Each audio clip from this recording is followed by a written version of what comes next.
Hello everyone, I'm Anuradha and today I'm here to discuss about the gut-brain axis and its impact on human behavior, emotion and further the enlightenment. So if we just compare and see the different set of literature which is present in Western arena and even in Ayurveda, we will find many such evidence which will prove the relevance of gut power and the intercorrelationship between gut and the brain, which is the gut and brain axis. Now, if we go through some of the literature in 19th century, this is the Western literature, which support with the findings of gut and its impact on brain. In 1765, Scottish physician Robert Wilk had some very interesting finding about the gut and its abundant nerve endings. Now, because of its abundant nerve endings, it has numerous available nervous energy in that zone, which create this particular zone, the gut zone, as the great abdominal brain. Yes, that's true. It's called as a great abdominal brain. So with this logic, there were lots of study and correlation which were there in European medicine science as well as in Ayurveda in details, which show great relevance of disorder in stomach zone or the gut zone and its direct correlationship with the emotional condition of the being and vice versa. So bad indulgence for certain food items like alcohol or fried food really have shown great relevance in the gut area, and how it impacts is for creating gloomy thoughts which are further leading towards dissatisfaction and dissolution of thoughts. But it's not about the alcohol or the fried food, but it is the ratio, how you take it, the intention with which you take it, and all of that is very relevant as well. Not just the proportion and the ratio of the food, but the intention with which the food is entering the system. Further, the poor gut health leads to anxiety, hypertension, and many such clinical disorder which are always been proved in any scientific theory, in any scientific and even in spiritual studies as well. So it's very advised to see what we are eating, how intuitive we are about our food, how mindful we are eating. Are we including whole grains in our diet? Are we including the probiotics in our diet? Or it's more of tea, alcohol, fried things?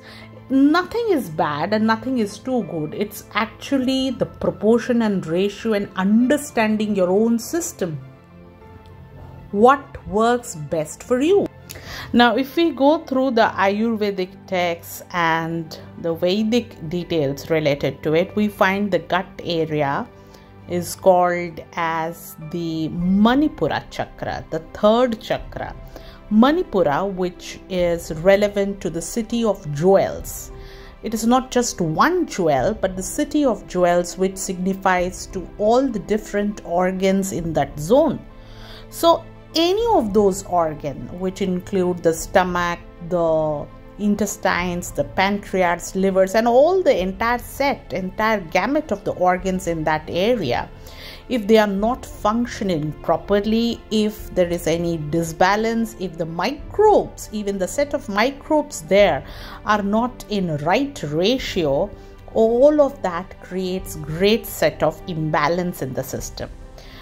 So all the pending energy, typically the negative energies like anger, resentment, get stored in organs like liver, organs like gallbladder, and we tend to develop stone or any kind of disalignment of energy in those organs as a result of what we called as not fully aligned gut environment. So the good mood and the good set of emotion is not just what is happening in the external environment, but also what is happening in the gut zone, because there are innumerous number of microbes, there are parasites, there are different beings. It's a complete different environment, a set of ecosystem which is existing there. So as it is said, as above, so below, the Kabbalion theory, it very well applies there. As it is outside, so it is inside as well. The things which exist outside, in the same proportion, there are disbalance inside as well. And typically for the gut, because the gut has great amount of effect on the vagus nerve. And the vagus nerve is nothing else but one of the main component in the parasympathetic nervous system.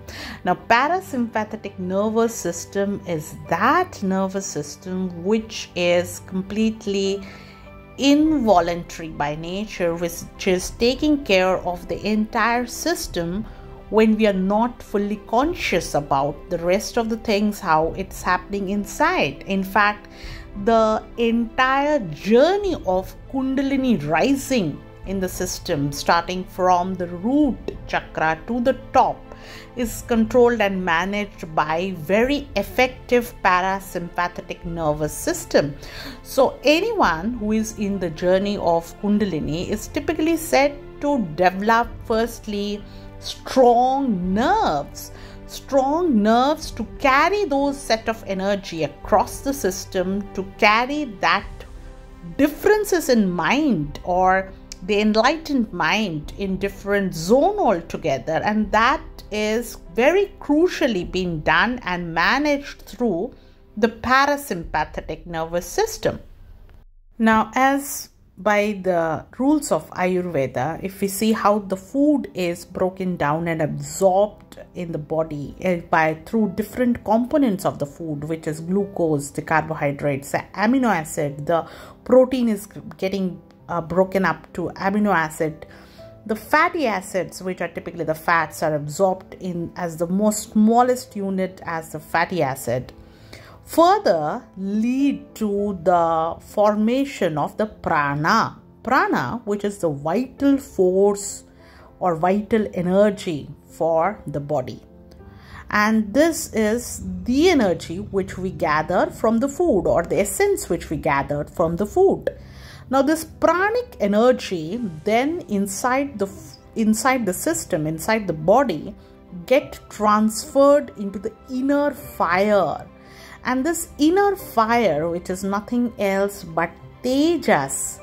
Tejas is developed into the zone of third chakra, which is the Manipura zone, or which is the gut zone. And because of this reason, you will find that the gut zone is also called as the Jathar Agni, the Agni or the fire which is there in the stomach. And this fire or the Tejas really helps in the formation of Ojas.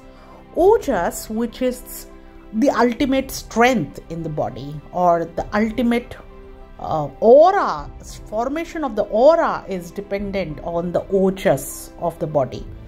So the Ojas is not just about the strength, but it's also about the ability of the body to completely take care of the metabolic waste and throw the toxic out of the system. So Ojas is that energy which is not just affecting your physical body, but it affects further to your mental body, to your light body, and all the different areas and the layers of the body, which include the manas, the man, and the light body, which when is activated in the being. Now, the ojas is in many study or in many connotation I have seen is said to be very critical for men, and so it is advised or it is being suggested how the men do take care of their body for developing the ultimate strength. And this is not just the physical strength of the body, but the strength of the mind as well. But this ojas is not just there for the men. It's equally highly effective and being there even for the women as well. And in women, particularly, I would like to address for the women here, because there are many such connotation or studies for ojas development and transformation of that energy for men, but not for the women much as such.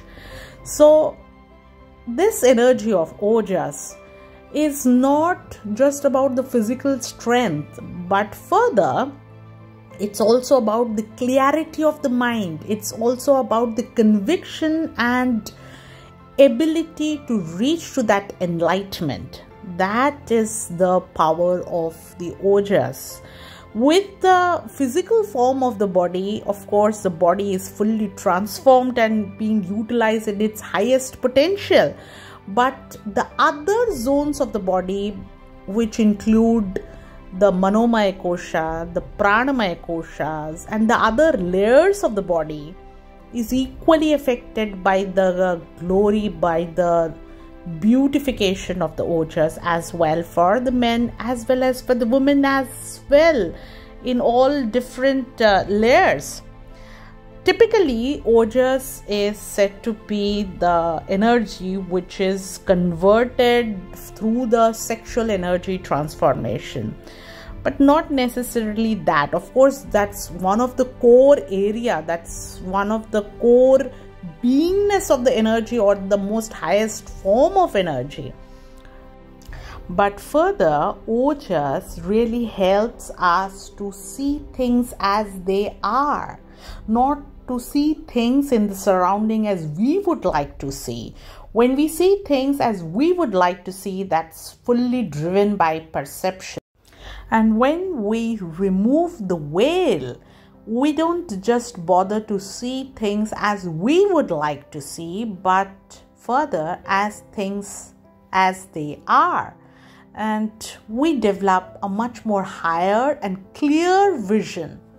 So for enabling the gut-brain axis for better balance, for better synchronization, we can practice few things as I would like to mention here. We can meditate. Meditate even help to stimulate the vagus nerve.